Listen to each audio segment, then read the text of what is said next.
영화로 읽는 마의 산, 매직 마운틴. 우리는 왜 병이라는 특별한 경험을 통해 삶과 죽음, 그리고 시간에 대해 깊이 생각하게 될까요? 그리고 이 사색의 과정이 우리에게 어떤 의미를 가져다 줄까요? 삶의 유한성 앞에서 우리는 어떤 가치를 추구하고 어떤 존재로 거듭날 수 있을까요? 이 질문들은 시대를 초월하여 인간 존재의 근원에 닿아 있습니다. 안녕하세요. 영화로 읽는 인문학, 프리리딩입니다.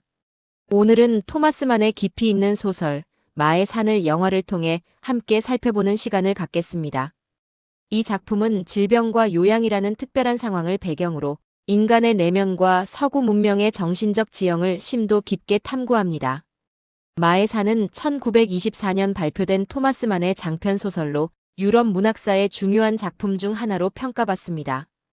이 소설은 순진하고 평범한 청년 한스 카스토르프가 폐결핵으로 요양 중인 사촌 요아힘 짐센을 방문하기 위해 스위스 고산의 다보스 요양원에 오면서 시작됩니다. 처음에는 3주 예정이었던 짧은 방문이 예상치 못한 자신의 폐 이상 진단과 요양원의 독특한 매력에 이끌려 7년이라는 장대한 시간으로 늘어나게 됩니다.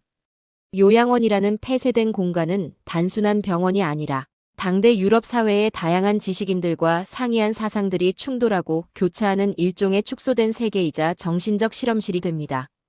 이곳에서 한스는 삶과 죽음, 시간, 사랑, 이성, 비이성, 그리고 예술 등 인간 존재의 근본적인 문제들에 직면하며 점차 내면의 성숙을 이룹니다. 이처럼 방대하고 철학적인 원작을 영화로 옮기는 작업은 결코 쉽지 않았을 것입니다. 여러 차례 시도가 있었지만 대중적으로 가장 잘 알려진 영화 작품 중 하나는 1982년에 개봉한 독일 영화 마의 산입니다. 크리스토프 슈렉스가 감독한 이 영화는 원작의 모든 서사와 사상을 충실하게 재현하기보다는 한스 카스토르프의 심리적 여정과 그가 요양원에서 만나는 주요 인물들과의 관계, 그리고 그를 둘러싼 요양원의 독특한 분위기에 집중하여 각색했습니다. 이는 원작이 가진 철학적 깊이를 영화라는 시각적 매체의 한계 속에서도 효과적으로 전달하려는 감독의 전략적인 선택이라 할 수 있습니다. 영화는 한스 카스토르프가 고향 함부르크의 평범한 일상을 뒤로하고 약혼녀와의 이별을 감내하며 요아힘 짐센이 있는 요양원으로 향하는 기차 안장면에서 시작됩니다. 그의 시선은 처음에는 외부 세계, 즉 자신의 본래 삶과 요양원이라는 낯선 공간 사이를 오가며 관찰자의 입장에 머뭅니다. 그러나 요양원에 도착하면서 점차 그곳의 특별한 시간과 분위기, 그리고 그곳에 머무는 다양한 환자들의 기이하고도 매력적인 모습들에 매료되어 내면으로 향하게 됩니다. 영화는 요양원의 독특한 일상과 그곳 사람들의 행동을 섬세하게 묘사하며 삶과 죽음, 질병과 건강, 외부와 내부라는 대조적인 개념들이 영화 전반에 걸쳐 유기적으로 펼쳐지도록 합니다. 특히 질병이 오히려 삶의 의미를 더욱 선명하게 드러내는 역설적인 상황을 강조합니다. 감독은 원작이 가진 철학적 깊이를 영화적 언어로 전달하기 위해 다양한 시각적, 서사적 기법을 사용했습니다. 예를 들어, 영화는 요양원의 식사 시간, 산책 장면, 그리고 특별한 행사들을 반복적으로 보여주며 외부 세계와는 단절된 채 정체된 듯 하면서도 묘한 속도로 흘러가는 요양원의 시간을 효과적으로 표현합니다. 이러한 반복적인 일상은 한스에게 사색의 기회를 제공하고 현실 감각을 점차 둔화시키는 역할을 합니다. 또한 한스 카스토르프가 겪는 발작적인 열병과 그로 인한 환상들은 그의 내면에서 일어나는 혼란스러운 변화와 의식의 확장을 시각적으로 나타냅니다. 특히 매혹적인 클라우디아 쇼샤 부인과의 미묘한 관계는 한스의 정신적, 성적 성숙을 상징하는 중요한 요소로 작용하며 그의 내면에 잠재된 욕망과 예술적 감수성을 일깨우는 계기가 됩니다. 원작 소설에서 한스 카스토르프는 합리적이고 규율을 중시하는 사촌 요아힘 짐센을 방문하기 위해 요양원에 옵니다. 요아힘은 군인으로서의 명예와 규율, 그리고 현실 세계의 질서를 상징하며 요양원이라는 비정상적인 공간에서도 자신의 원칙과 책무를 지키려 필사적으로 노력합니다. 반면 한스는 처음에는 외부인으로서 요양원의 삶을 관찰하지만 점차 그곳의 비일상적인 매력, 즉 질병과 죽음이 드리운 그림자 속에서 역설적으로 피어나는 삶의 유예와 사색의 자유에 깊이 빠져들게 됩니다. 영화에서도 이러한 대비는 한스의 내면적 갈등과 성장을 이끄는 중요한 줄기를 이룹니다. 요아힘의 죽음은 한스에게 삶의 유한성과 상실감을 직접적으로 느끼게 하며 그의 내면을 더욱 깊은 사색의 세계로 이끌게 됩니다. 영화는 원작의 주요 사상가들인 합리주의자 세템브리니와 신비주의자 나프타의 격렬한 논쟁을 직접적으로 상세하게 보여주기보다는 그들의 사상이 한스 카스토르프의 의식에 미치는 영향을 그의 내면적 갈등과 선택으로 간접적으로 표현합니다. 세템브리니는 이성과 진보, 계몽주의적 가치를 상징하는 인물로 한스에게 요양원 생활의 나태함과 비생산성을 경고하고 현실 세계로 돌아가 생산적인 삶을 살도록 끊임없이 권유합니다. 반면 나프타는 보수적이고 신비주의적이며 때로는 허무주의적인 사상을 대변하며 죽음과 질병의 심오한 의미, 그리고 영적인 가치의 우월성을 강조합니다. 영화는 이 두 인물의 상반된 사상적 대립을 한스의 내면적 갈등으로 전환하여 보여줍니다. 한스는 이 두 가지 극단적인 관점 사이에서 끊임없이 방황하며 결국 자신만의 가치관과 삶의 의미를 형성해 나가는 과정을 겪게 됩니다. 이러한 내면적 투쟁은 영화의 중요한 주제 중 하나입니다. 마의 산 영화는 1982년이라는 시대적 배경 속에서 제작되었습니다. 당시 유럽 사회는 냉전 시대의 이념적 대립과 함께 현대 문명의 방향성, 인간의 존재론적 위기, 그리고 물질주의의 만연에 대한 깊은 고민을 안고 있었습니다. 이러한 시대적 분위기는 영화의 해석과 연출에도 지대한 영향을 미쳤습니다.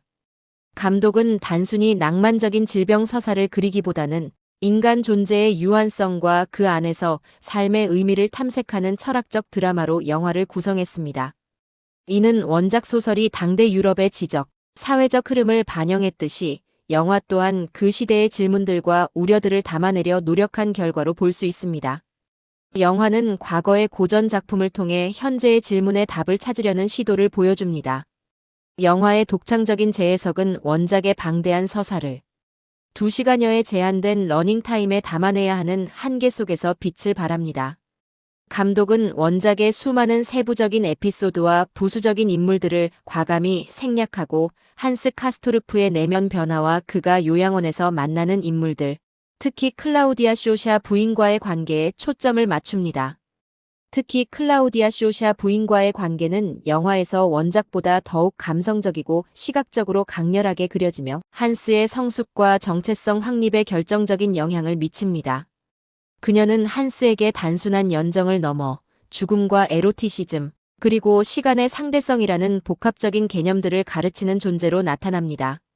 이러한 선택은 원작의 심오한 철학적 메시지를 시각적인 이미지와 감정적인 흐름으로 효과적으로 전달하려는 감독의 치밀한 의도로 해석할 수 있습니다. 영화는 대사와 설명보다는 이미지와 분위기를 통해 관객에게 메시지를 전달하는 데 주력합니다.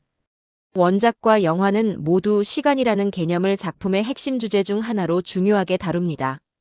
요양원이라는 공간은 외부 세계와는 단절된 채 흘러가는, 말하자면 병적인 시간, 혹은 정지된 시간의 흐름을 가집니다.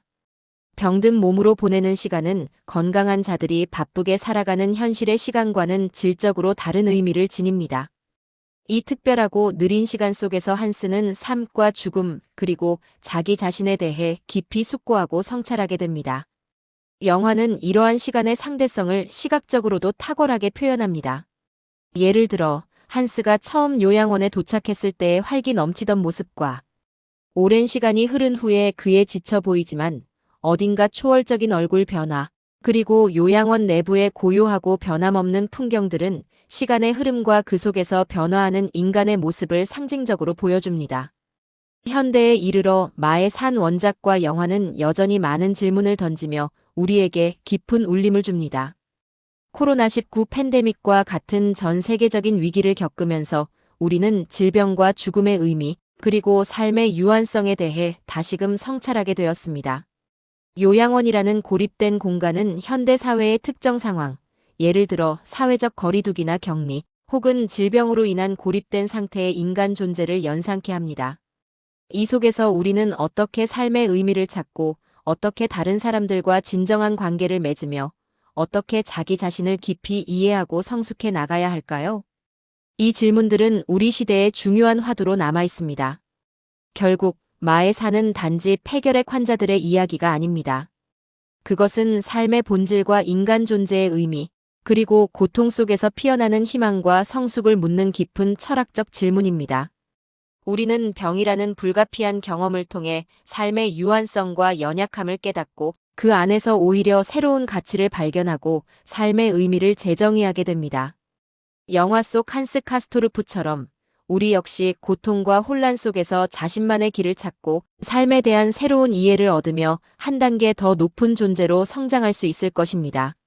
삶은 고통의 연속이지만 그 고통 속에서 우리는 비로소 진정한 자아를 발견하고 삶의 심오한 의미를 깨닫게 되는 것은 아닐까요? 병이라는 특별한 경험이 우리에게 삶과 죽음, 그리고 시간에 대해 깊이 생각하게 만드는 과정은 과연 우리에게 어떤 의미를 가져다 줄까요? 그리고 이러한 성찰을 통해 우리는 어떤 새로운 통찰을 얻고 어떤 모습으로 삶을 마주할 수 있을까요? 이 질문은 여전히 우리 각자의 삶 속에서 끊임없이 답을 찾아야 할 중요한 물음으로 남아 있습니다. 지금까지 함께 읽고 오래 남는 이야기, 프리리딩이었습니다. 감사합니다.